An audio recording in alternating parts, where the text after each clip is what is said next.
Hi, I'm Joe. Today we're going to be using the biscuit jointer to attach this piece of wood, this lip, to the front of a shelf that I'm making. We're going to be using the router and a cutter that fits inside the router.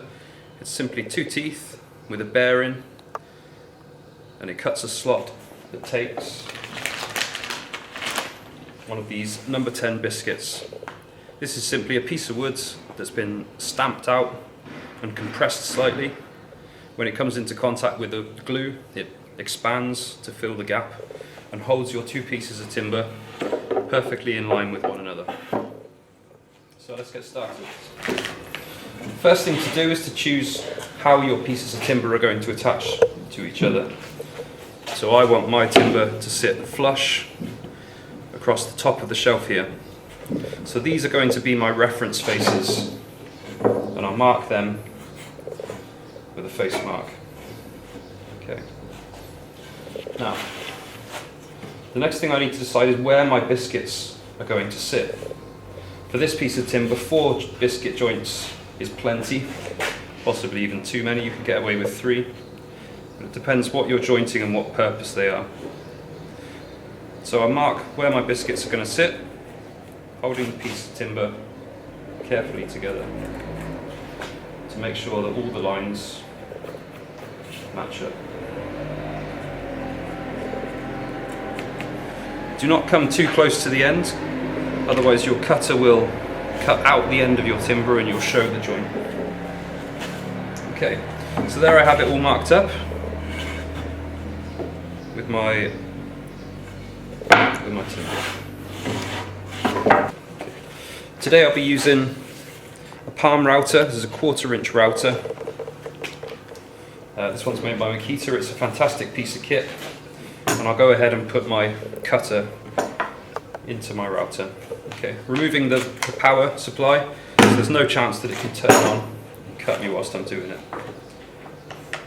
A little bit awkward. This cutter is too big to go in first, so I have to attach it with the guide in place, which is a little bit tricky.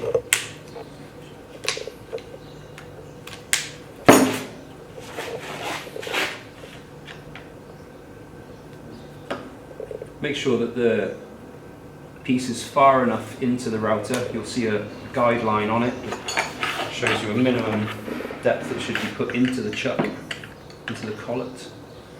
And using the 2 spanners that come with the router, make sure that is nice and secure in the router itself.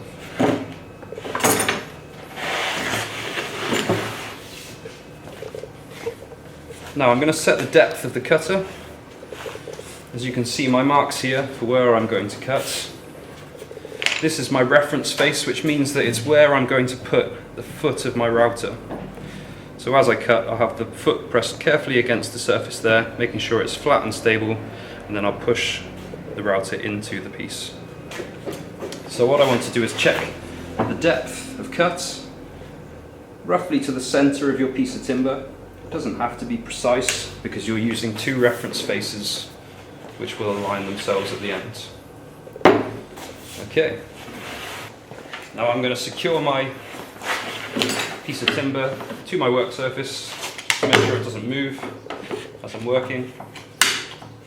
You can use a vise if you have one.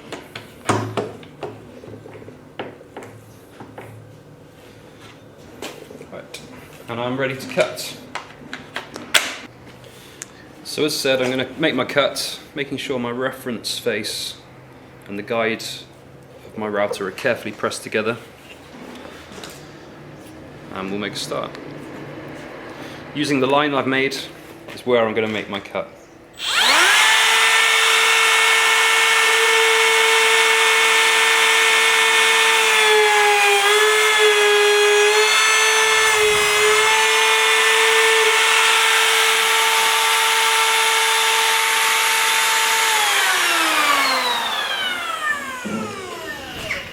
We'll just check to see the biscuit fits in there.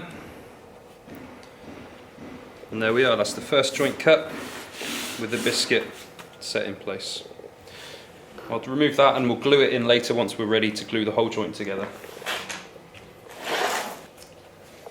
So that's our first piece cut, with our 4 slots ready to insert our biscuits. We're next going to make the corresponding cuts on our lip timber in the right places using the lines that we made earlier. So I'll secure that piece of timber down so we can work on it safely.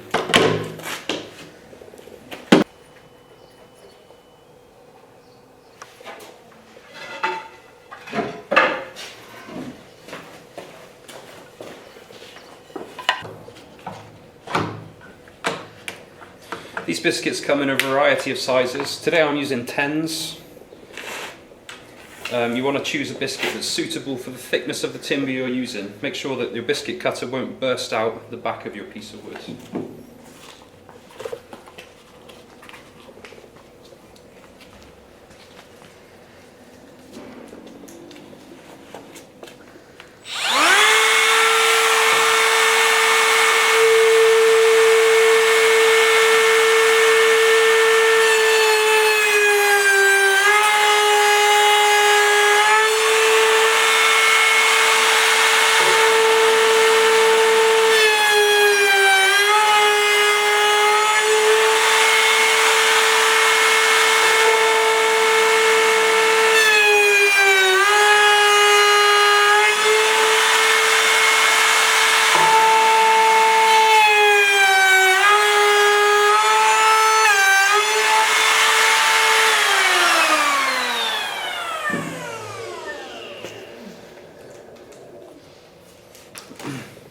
Okay, so that's both our pieces of timber prepared. Now just before I get the glue out, I'm going to do what we call a dry fit, which is putting the joints together without any glue in them. So I'll align my biscuits with the marks that I made earlier.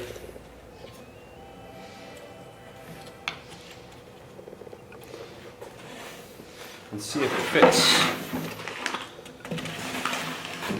onto the shelf.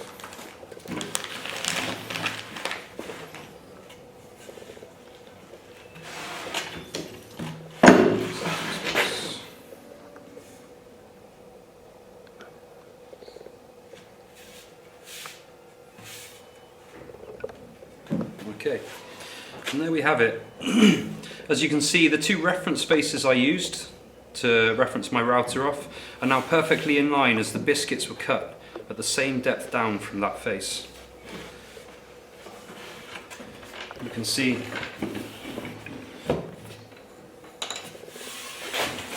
there's a nice straight joint there, which with a little bit of clamping pressure, left to dry with some glue in it, that will look lovely at the end. Okay, so we're ready to glue.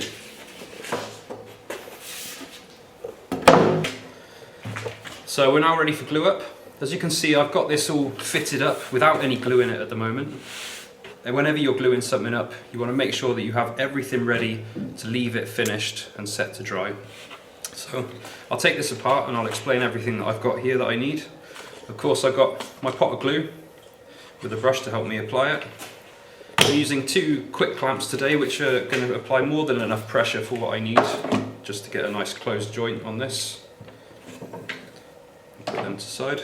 I've also got 2 scrap pieces of timber, which will stop the clamps from marring my good edges. And of course I've got my 2 work pieces with my 4 biscuits prepared ready. So let's go ahead and glue up. First thing I'm going to do is make sure there's plenty of glue applied into the actual hole for the biscuits. You could do this joint without the biscuits. It'll be much harder to align the 2 pieces, and also the finished product would not be anywhere near as strong. So there we are, as I mentioned earlier. As the glue comes into contact with the biscuit starts to swell slightly, as all great wood does when it comes into contact with anything wet, and it will fill those holes, those cuts that I have made for the biscuits, making a nice strong joint.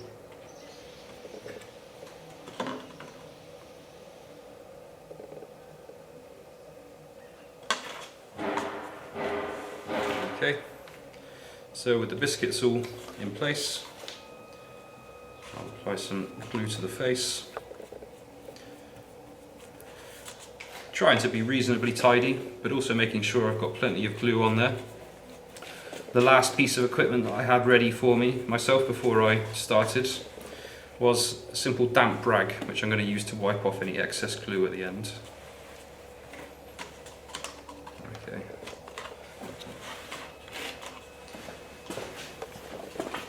Again, making sure that there's plenty of glue applied into the biscuit joints.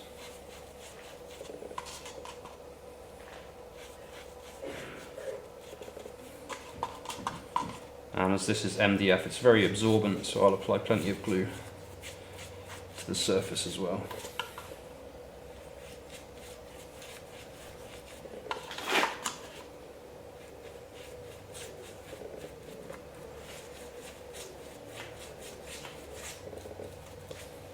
Right, there we are. Now apply our clamps.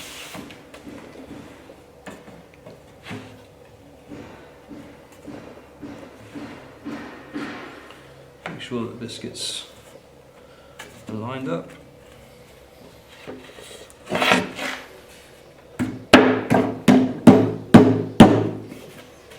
Okay.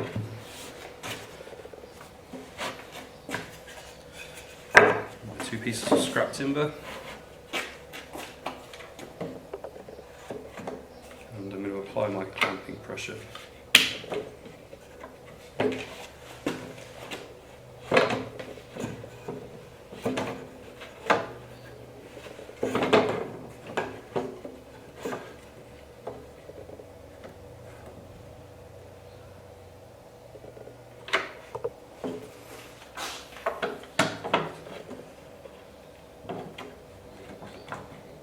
The reason I'm lifting the wood is to make sure that the clamping pressure is applied centrally to the piece. If my clamps are bent or twisted, as I apply the pressure, it will twist the piece of wood on the front and I'll end up with gaps along my joint. Okay, so I'm happy. The last thing I'm going to do, I'm just going to have a look in here. I can see a bit of squeeze out of glue, which is perfect. It means that I had just the right amount of glue in there, not too much coming out. And there's a nice close gap. I'll show you better on this side as I flip it over. Be nice and gentle with the workpiece. As you can see here, that my clamps are not quite clamping straight onto this piece of wood. So there is a gap opening up on the top here.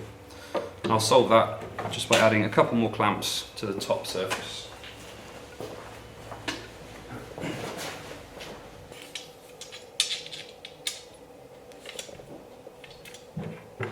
This great big sash clamp's a little bit excessive for this job, but it will do the same thing at the end.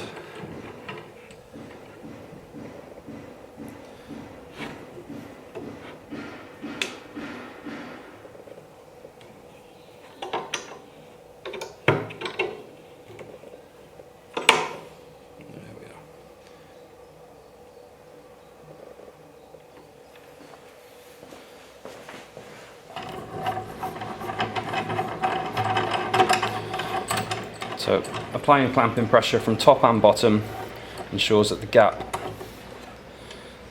at the top and the bottom of the piece closes up nicely. You'll see the glue start to squeeze out along here as I apply the pressure. And there we are, that's it. I'm happy with my piece.